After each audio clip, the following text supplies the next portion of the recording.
Hello guys, welcome to my channel. Please don't forget to like, share and subscribe.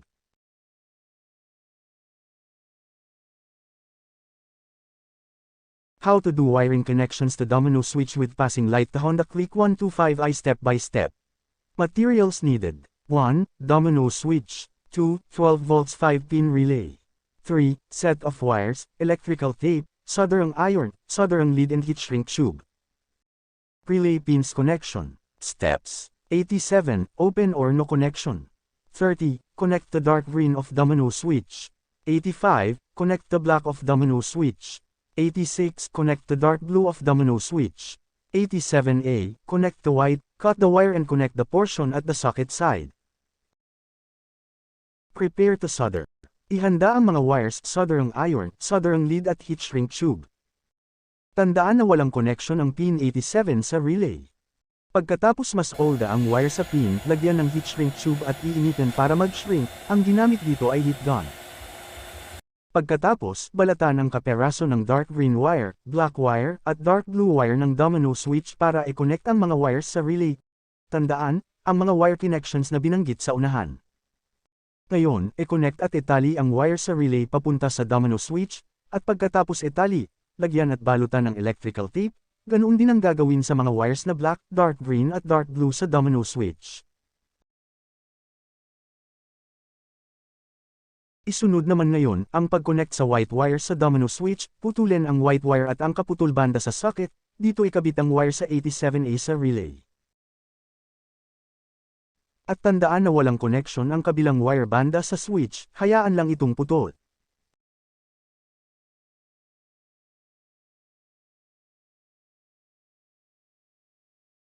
Ngayon, balutan ng electrical tape ang dugtong ng white wire at wire ng 87A. I-review at i-check ang mga connections para maiwasan ang pagkakamali. For safety, balutan ng electrical tape ang mga wires. At ngayon, handa na itong ikabit. Ito na ang pinakahihintay ang pagkabit sa domino switch. Palitan ang stock na left-hand switch sa ginawa nating domino switch na may relay. Makikita nyo na ang domino switch ay may dagdag na features gaya ng hazard light at passing light. Ating matatandaan ang dahilan kung bakit nilagyan natin ng relay ang ating domino switch ay hindi gumana ang passing light. Tanggalin o baklasin na natin ang mga fairings bago ito magawa. I-unscrew muna ang dalawang ito gamit ang star screwdriver.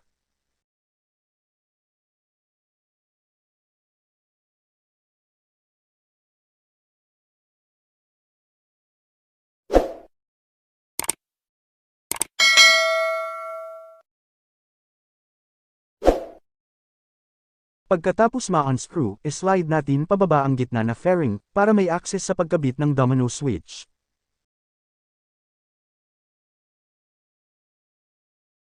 Ingatan ang center clip or must lock para maayos ang pagkabit pabalik.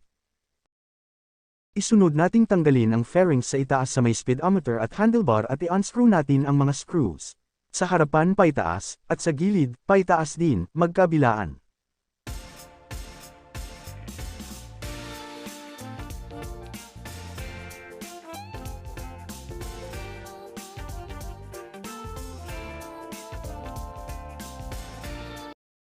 Pagkatapos ma-unscrew, baklasin ang fairing sa speedometer.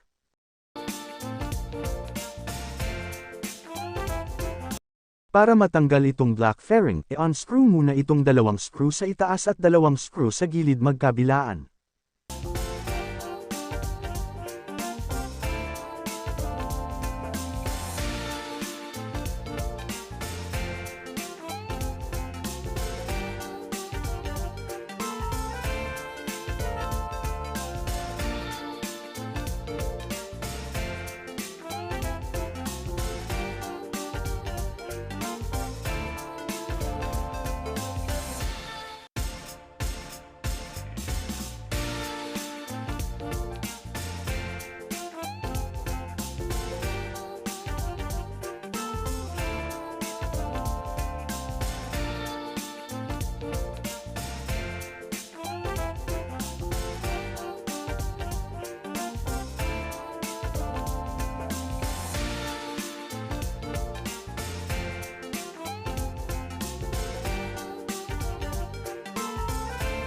Ngayon, tanggalin ang black fairing.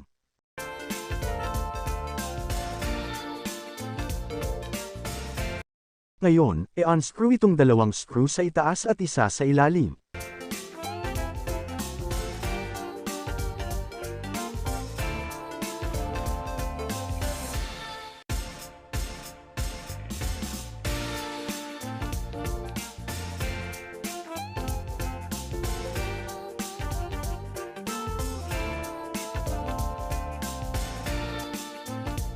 Pagkatapos ma-unscrew ang mga bolts, pwede na maalis ang speedometer.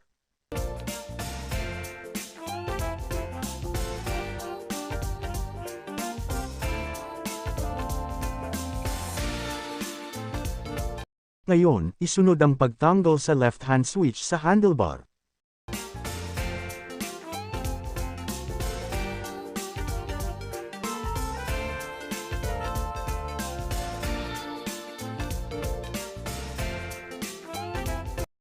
Pindutin ang lock sa socket para matanggal at mahiwalay ang left-hand switch sa linya sa mga wires.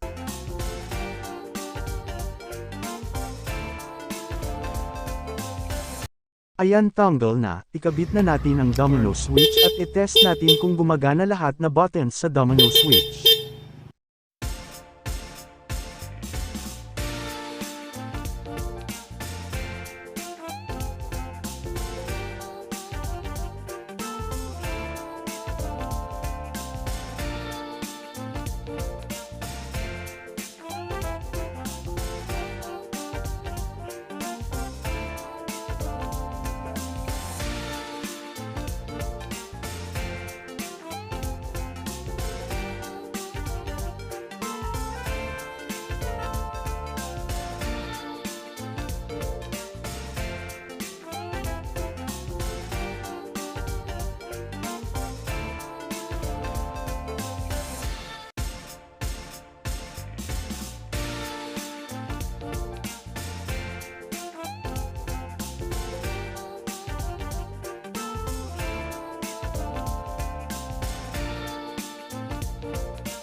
All tests passed. Let's assemble and install the domino switch to the handlebar. But the lock of the switch is offset to the hole of handlebar.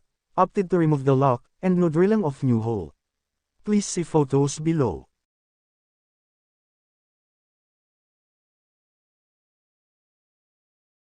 Higpitan ng maayos ang domino switch para hindi gumalaw.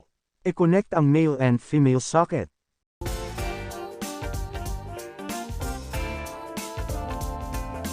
Ngayon, ikabit ang socket sa kanyang lalagyan. Balutan ng electrical tape ang exposed na wire at isama sa ibang wire, isama na rin pagbalot ang relay.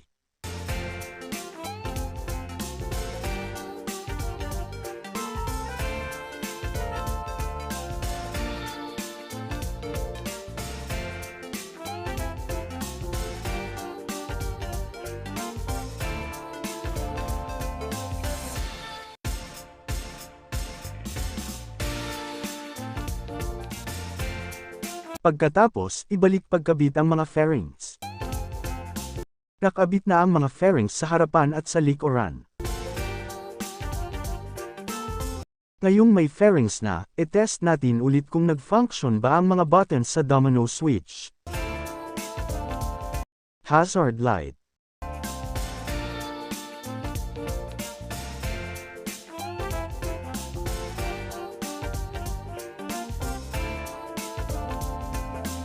High beam.